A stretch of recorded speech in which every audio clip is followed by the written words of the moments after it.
कांग्रेस दुनिया की पुरानी पार्टी है, लेकिन देश के लोकतंत्र के बारे में उसको बहुत कुछ सीखना है अभी। वो सत्ता में रहे और सत्ता से हटते ही मानसिक रूप से इतने विचलित होते हैं कि उनको विपक्ष की भूमिका के बारे में भी कोई संज्ञान नहीं है।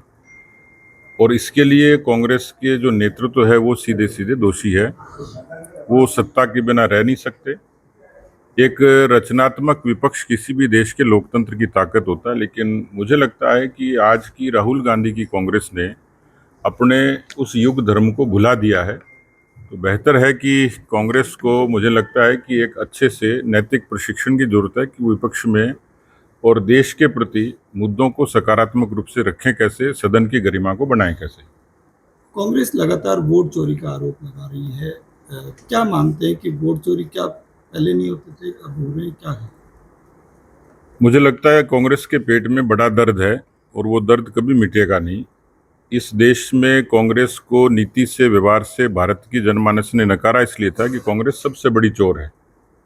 और ये आशास्पद है कि वो वोट चोरी जैसे अनैतिक शब्दों का इस्तेमाल करते हैं। चुनाव आयोग भारत के संविधान की प्रदत्त संस्था है।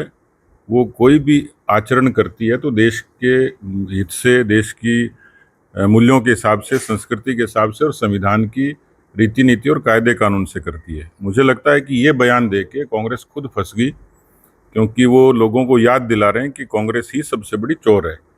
कोई दम नहीं है।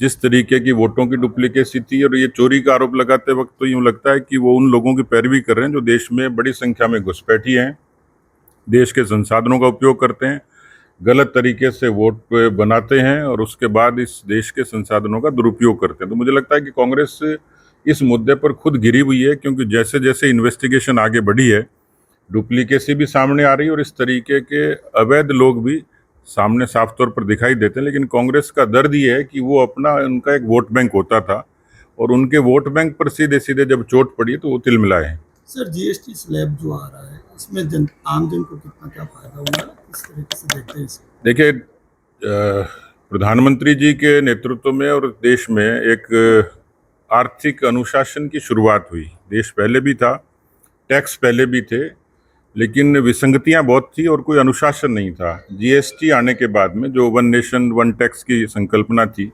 उसको ताकत मिली। और जीएसटी जब शुरू हुई थी तो ये कहा गया था कि इसमें सुधारों की बराबर संभावना है।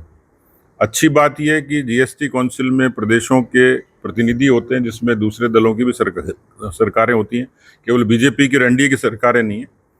जीएसटी के सुधारों को समय समय पर दूसरी सरकारों ने भी उसमें पार्टिसिपेट किया, अपने सुझाव दिए हैं।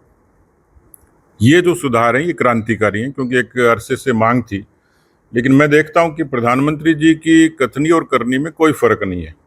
उन्होंने स्वतंत्रता दिवस पर यह ऐलान किया कि जीएसटी में हम लोग सहूलियत देंगे और चंद दिनों के भीतर ही उसका फैसला हो गया। दूध से लेकर, दवाई से लेकर, आम आदमी के जीवन में काम आने वाली सब चीज़ें। तो इससे महिलाओं को, युवाओं को, किसानों को, गरीबों को, मजदूरों को और एमएसएमई को, जो अर्थव्यवस्था की आज की रीढ़ है किसी भी प्रदेश और देश की, उसको ताकत मिलेगी। सर, राजनीति में अगर राजनीति होती है, उसमें माता और पिता पर जो आरोप लगाए जाते हैं, कितने हद तक सही मानते हैं? और जो लगाए जा रहे हैं मोदी की मां पर, क्या कहेंगे सर? देखिए, मैं व्यक्तिगत तौर पर इस बात का हामी हूँ कि राजनीति में शब्दों की मर्यादा होनी चाहिए। वो चाहे किसी भी दल का हो, भले मेरे दल का भी हो। लेकिन पिछले कुछ अरसे से, जैसे मैंने कहा अपने पहले बयान में भी, कि कांग्रेस ने इस देश में शब्दों की भी और आचरण की मर्यादा खो दी है। उन्हीं के मंचों पर जब देश के प्रधानमंत्री की माताजी के बारे में अपशब्द कहे जाते हैं, तो ये बहुत ही इस तरीके का अक्षम्य अपराध है। और मुझे लगता है कि कुछ कहने की आवश्यकता नहीं है कि देश की जनता उनको माफ़ नहीं करेगी।